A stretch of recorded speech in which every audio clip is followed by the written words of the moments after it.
जय जोहार, नमस्कार। दैनिक छत्तीसगढ़ चैनल देख रहे हैं आप। मैं हूं आपके साथ अभिजीत कुमार और करते हैं आज की खबरों की शुरुआत सबसे पहली बड़ी खबर के साथ।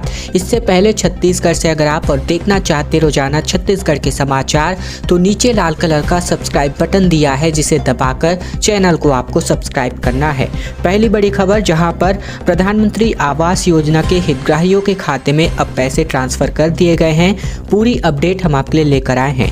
दरअसल बात करें तो 2015 में शुरू की गई प्रधानमंत्री आवास योजना भारत सरकार की एक योजना है, जिसका लक्ष्य हर गरीब को कम कीमत पर घर उपलब्ध कराना है। प्रधानमंत्री आवास योजना के तहत लक्ष्य 31 मार्च 2022 तक किफायती कीमत पर लगभग 20 मिलियन घरों का निर्माण करना है। ऐसे में प्रधानमंत्री आवास योजना ग्रामीण को वर्ष 2024 तक बढ़ा दिया गया है।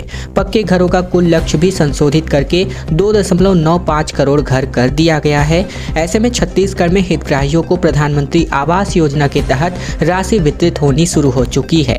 हितग्राहियों के खाते में राशि वितरित की जा रही है। बता दें कि 14,126 हितग्राहियों को प्रधानमंत्री आवास योजना की राशि जारी हो चुकी है। 22,68,24,000 रुपए हितग्राहियों के खाते में ट्रांसफर किए गए हैं। आवास की दूसरी, तीसरी और चौथी किस्त इसमें शामिल है। ऐसे में बात करें तो मध्यम आय समूह MIG 2 और ऐसे में बात करें तो कम आय वाले समूहों को ये राशि ट्रांसफर करी गई है। वनवासी क्षेत्र के 12 जातियां अनुच्छेद 342 में अब शामिल करी जा चुकी है। पूर्व सीएम ने ट्वीट करके प्रधानमंत्री मोदी का आभार व्यक्त किया है।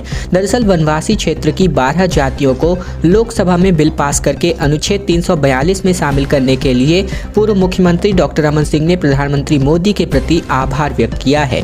उन्होंने अपने ट्वीट में कहा है कि वनवासी क्षेत्र में निवासरत 12 जातियों जो मात्रात्मक त्रुटि की वजह से अनुच्छेद 342 से बाहर थी, उन्हें लोकसभा में बिल पास करके शामिल कर लिया गया है। छत्तीसगढ़ के वनवासी समाज को माननीय प्रधानमंत्री @नरेंद्र मोदी की अद्भुत सौगात के लिए हृदय से आभार एवं बहुत बहुत धन्यवाद।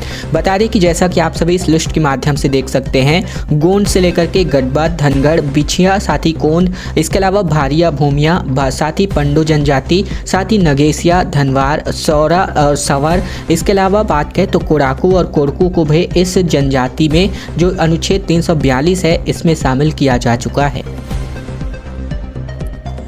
समुद्र से नमी आ रही है प्रदेश में, इसकी वजह से खाड़ी के सिस्टम में एक बार फिर से मौसम बदलने लगा है।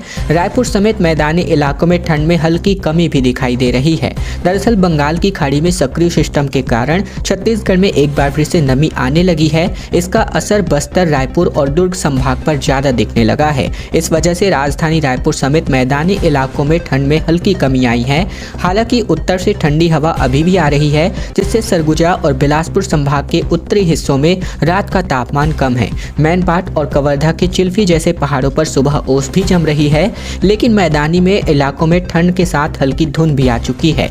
मौसम विशेषज्ञों ने अगले 2 दिनों में रात के तापमान में थोड़ी वृद्धि यानी ठंड में कुछ कमी होने के आसार जताए हैं। साथ ही रायपुर में न्यूनतम तापमान पिछले 24 घंटे के दौरान तकरीबन 1.5 डिग्री की वृद्धि हो गई है। पारा सामान्य से 2 डिग्री ज्यादा है। प्रदेश के कुछ हिस्सों में न्यूनतम तापमान भले ही सामान्य से कम हो, लेकिन 1-2 दिन में यहाँ भी पारा चढ़ने वाला है। 101 करोड़ से संवरेगा कष्टोल विधानसभा क्षेत्र। अमेठी में महानदी पर पुल निर्माण की भी घोषणा। छिरकापुर में पशु औषधालय तो वहीं ओरगन में 33 kV सब स्टेशन की घोषणा मुख्यमंत्री बघेल ने की। दरअसल छत्तीसगढ़ के मुख्यमंत्री बीते दिन बलौदाबाजार भाटापारा जिले के कष्टोल विधानसभा क्षेत्र पहुंचे, जहां उन्होंने पलारी विकासखंड के ग्राम पंचायत ओरान में भेंट मुलाकात कार्यक्रम में हिस्सा लिया। कष्टोल विधानसभा क्षेत्र को मुख्यमंत्री भूपेश बघेल ने 101 करोड़ 49 लाख रुपए के विकास कार्यों की सौगात अर्पण की। यहाँ पर उन्होंने 32 करोड़ 6 लाख रुपए के 58 विकास कार्यों का भूमि पूजन और 68 करोड़ 89 लाख रुपए के 31 कार्यों का लोकार्पण किया। सीएम ने ऋचा कुर्रे ग्राम अमोरे निवासी को लीवर ट्रांसप्लांट कराने में लगने वाले खर्च के लिए 20 लाख रुपए की सहायता राशि देने की भी स्वीकृति की। इसके अलावा बात करें तो विभिन्न प्रकार की घोषणा मुख्यमंत्री भूपेश बघेल के द्वारा करी गई। मजदूर के बच्चों को आईआईटी, एमबीबीएस और लॉ के कोर्सेज अब फ्री में कराए जाने हैं। एडमिशन से लेकर के ट्यूशन से लेकर के हॉस्टल का सारा खर्च अब छत्तीसगढ़ सरकार उठाएगी। 117 एप्लीकेशन इसके लिए आ चुके हैं। अगर किसी मजदूर का बच्चा आईआईटी, मेडिकल या फिर लॉ की पढ़ाई करना चाहता है तो उसे अब 1 रुपये भी खर्च करने की जरूरत नहीं पड़ेगी। सरकार मजदूरों के बच्चों की पढ़ाई का दायरा अब बढ़ाने वाली है। अब तक जीएनएम, नर्सिंग और पॉलिटेक्निक जैसे व्यावसायिक कोर्सेज के लिए ही बच्चों को मुफ्त शिक्षा दी जा रही थी। अब इसमें आईआईटी, मेडिकल और लॉ को भी शामिल कर लिया गया है। इनमें बच्चों की एडमिशन से लेकर के फीस से लेकर के ट्यूशन फीस, हॉस्टल फीस तो मुफ्त रहेगी ही, साथ ही स्टेशनरी के लिए 2000 रुपये अलग से दिए जाने हैं। जल्दी इसकी घोषणा सरकार करने वाली है। मुख्यमंत्री भूपेश बघेल ने 1 मई से मजदूर दिवस को घोषणा की थी कि मेधावी छात्र छात्राओं के लिए शिक्षा प्रोत्साहन योजना शुरू की जाएगी। इसके दायरे में वे मजदूर आएंगे जो रजिस्टर्ड हैं। इनमें मजदूर के पहले 2 बच्चों को ही फायदा मिलने वाला है, यानी किसी मजदूर के अगर 3 बच्चे हैं तो उसके पहले 2 बच्चों की पूरी पढ़ाई का जिम्मा सरकार उठाने वाली है। जिस समय घोषणा की गई थी तब पॉलिटेक्निक और जीएनएम, नर्सिंग जैसे पाठ्यक्रमों को शामिल किया गया था, लेकिन अब इनमें बहुत बड़े कोर्सेज जैसे कि आईआईटी, मेडिकल और लॉ के विषयों को भी शामिल कर लिया गया है। छत्तीसगढ़ में जल्द ही 3 नए मेडिकल कॉलेज के कैंपस निर्माण को मंजूरी मिल चुकी है और केंद्र से 60%, साथ ही राज्य 40% राशि देने वाला है। प्रदेश में संचालित 3 नए सरकारी मेडिकल कॉलेजों के कैंपस निर्माण को पिछले दिनों ही दे दी गई है स्वीकृति, जिनमें कोरबा, महासमुंद और कांकेर के मेडिकल कॉलेज शामिल है। ये तीनों कॉलेज वर्तमान में दूसरे विभागों के भवनों में संचालित हो रहे हैं। इन तीनों मेडिकल कॉलेज के भवन निर्माण शुरू करने को लेकर पिछले दिनों सीजीएमएससी की संचालक मंडल की बैठक में भी चर्चा हो गई है। संचालक मंडल ने शीघ्र भवन निर्माण के लिए टेंडर की प्रक्रिया शुरू करने को कहा है। जानकारी के अनुसार एक मेडिकल कॉलेज के भवन निर्माण पर तकरीबन 400 करोड़ रुपए खर्च होंगे। इनमें से 60% राशि केंद्र सरकार और 40% राशि राज्य सरकार खर्च करने वाली है। एमएससी कह चुका है कि काम दिखाओ और राशि ले जाओ। जानकारी के अनुसार नेशनल मेडिकल काउंसिल ने पिछले दिनों मेडिकल कॉलेज के भवनों के निर्माण संबंधित बजट की मांग करने पर डीएमई को कहा था कि निर्माण कार्य का काम दिखाओ और फिर राशि ले जाओ। रायपुर में इन दिनों क्रिसमस की धूम मची हुई है। प्रभु यीशु के जन्म से संबंधित नाटकों का मंचन किया जा रहा है। 24 की रात जल से होंगे, क्रिसमस ट्री कार्यक्रम भी होगा। दरअसल बात करें तो राजधानी रायपुर में क्रिसमस की तैयारियां अब जोरों शोरों पर हैं। बड़े दिन लेकर के जलसों की धूम आ रही है। राजा तालाब, विनोबा भावे नगर, श्यामनगर में स्कूल के बच्चों ने प्रभु यीशु के जन्मदिन से संबंधित नाटकों का मंचन किया, तो वहीं तेलीबांधा में कार्यक्रम होगा। इसके अलावा बात करें तो बीते दिन सभी गिरजाघरों में क्रिसमस के जलसे आयोजित हुए और आने वाले दिन में भी होंगे। राजा तालाब में संडे स्कूल सचिव डेक्सन बेंजामिन, साथ ही जय किरण प्रकाश और स्वाति समलों के नेतृत्व में बच्चों ने कार्यक्रम में भाग लिया। साथ ही बात करें तो कुछ इसी प्रकार की रैली में भी विधायक विकास उपाध्याय भी नजर आए। हॉकी वर्ल्ड कप की ट्रॉफी सबसे पहली बार 24 दिसंबर को रायपुर आएगी। मुख्यमंत्री भूपेश बघेल इसका अनावरण करेंगे। भारत की मेजबानी में होने वाले हॉकी वर्ल्ड कप की ट्रॉफी 16 राज्यों के भ्रमण में निकल चुकी है, जो अपने अंतिम पड़ाव में 24 दिसंबर को रायपुर पहुंच रही है।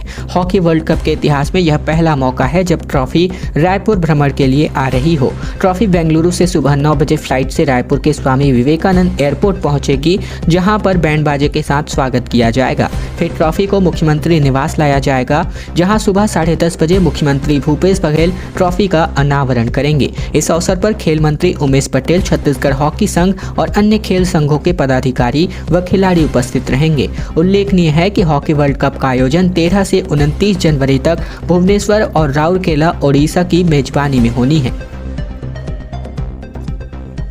भाजपा का छत्तीसगढ़ बचाओ अभियान चलाया जा रहा है। बेलतरा की सभा में शामिल हुए पूर्व सीएम डॉक्टर रमन सिंह गिनाई प्रदेश सरकार की नाकामी। दरअसल छत्तीसगढ़ के 1 साल बाद होने वाले विधानसभा चुनाव के लिए भाजपा का राज्य सरकार के खिलाफ आंदोलन जारी हो चुका है। इसके लिए भाजपा ने भ्रष्टाचारी कांग्रेस हटाओ छत्तीसगढ़ बचाओ अभियान शुरू किया है। अभियान के तहत भारतीय जनता पार्टी के राष्ट्रीय उपाध्यक्ष और पूर्व मुख्यमंत्री डॉक्टर रमन सिंह बीते दिन बिलासपुर जिले के बेलतरा विधानसभा के ग्राम पौंसरा में आयोजित कार्यक्रम में शामिल होने पहुंचे। सभा में डॉक्टर रमन सिंह ने राज्य सरकार की नाकामी गिनाई। कार्यक्रम में जांजगीर चांपा सांसद गुहाराम अजगले, पूर्व सांसद लखनलाल साहू, बेलतरा विधायक रजनीश सिंह समेत अन्य पदाधिकारी मौजूद थे। विदित हो कि चुनाव को लेकर भाजपा की भी सक्रियता बढ़ने लगी है, यानी प्रदेश भाजपा के दिग्गज नेता चुनावी बोर्ड में एक्शन मोड में नजर आ रहे हैं। साथ ही प्रदेश के सभी विकासखंड क्षेत्रों में दिग्गजों का दौरा अब शुरू हो चुका है। राज्यपाल ने आरक्षण संशोधन विधेयक को लेकर के जवाब दिया कि सरकार जवाब दे तभी आरक्षण विधेयक पर विचार होगा। मुख्यमंत्री ने कहा कि यह गवर्नर के अधिकार से बाहर, लेकिन जिद पर अड़ी हैं तो जवाब जरूर देंगे। राज्यपाल अनुसुईया उइके ने दो टूक कह दिया है कि जब तक उनके 10 सवालों का जवाब नहीं मिलता वे आरक्षण संशोधन विधेयक पर विचार नहीं करेंगी। मुख्यमंत्री भूपेश बघेल का कहना है कि ऐसे सवाल गवर्नर के अधिकार क्षेत्र से बाहर हैं, लेकिन अगर राज्यपाल जिद पर अड़ी हैं तो हम उसका जवाब भी जरूर देंगे। मुख्यमंत्री ने कहा कि प्रदेश के युवाओं के हित में उस कानून का लागू होना बेहद जरूरी है। भेंट मुलाकात के लिए कसडोल जाने से पहले रायपुर हेलीपैड पर पत्रकारों से बातचीत में मुख्यमंत्री भूपेश बघेल से राज्यपाल के दिल्ली जाकर राष्ट्रपति, उपराष्ट्रपति और केंद्रीय गृह मंत्री से मुलाकात पर सवाल हुए तो मुख्यमंत्री ने कहा कि उन्होंने जिनसे भी मुलाकात की हो उसकी मुझे जानकारी नहीं है, लेकिन अब ये है कि इससे जल्दी हस्ताक्षर करके देना चाहिए, क्योंकि छात्रों के भविष्य का सवाल है और बहुत सारी भर्तियां होना है, उनमें यह लागू होगा। मैनपाट में 21 करोड़ का एथनिक रिसोर्ट, जिसके लिए खबर आ रही है कमलेश्वरपुर में पर्यटकों को बड़ी सुविधा मिल चुकी है। सीतापुर के सोनतराई में भी एक मोटेल और इसका उद्घाटन आज होगा। दरअसल नए साल का स्वागत करने मैनपाट पहुंचने वाले सैलानियों के लिए नई सुविधाएं शुरू हो रही हैं। यहां से कमलेश्वरपुर का कर्मा एथनिक रिसोर्ट आज से शुरू होगा। वहीं सीतापुर के सोनतराई में भी एक मोटेल शुरू होगा। इसका निर्माण ट्राइबल टूरिज्म सर्किट परियोजना के तहत किया गया है।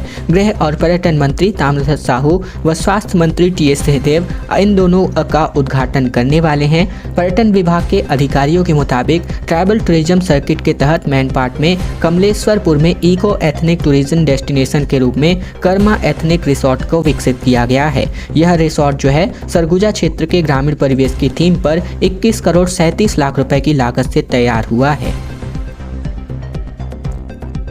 भूपेश के फैसले को गडकरी का अभिनंदन सामने आ रहा है, जहां पर सीएम ने सरकारी भवनों में गोबर से बिना पेंट अनिवार्य किया, जिसको लेकर केंद्रीय मंत्री ने सभी के लिए लाभकारी बताया। छत्तीसगढ़ के मुख्यमंत्री भूपेश बघेल के एक फैसले से केंद्रीय भूतल परिवहन एवं राजमार्ग मंत्री नितिन गडकरी खासे उत्साहित नजर आ रहे हैं। उन्होंने सोशल मीडिया के जरिए सार्वजनिक रूप से इस फैसले के लिए मुख्यमंत्री का अभिनंदन किया है। यह सरकारी भवनों की रंगाई में गोबर से बने पेंट का इस्तेमाल अनिवार्य करने का फैसला है, की तारीफ केंद्रीय मंत्री तक कर रहे हैं। खैर दोस्तों, आज की खबरों का सिलसिला बस यहीं तक का था। वीडियो पसंद आए तो वीडियो को लाइक कीजिए, चैनल पर नए हैं तो चैनल को सब्सक्राइब कर लीजिएगा, ताकि प्रतिदिन की महत्वपूर्ण खबरें, छत्तीसगढ़ के समाचार हम आप तक रोजाना पहुंचा सकें।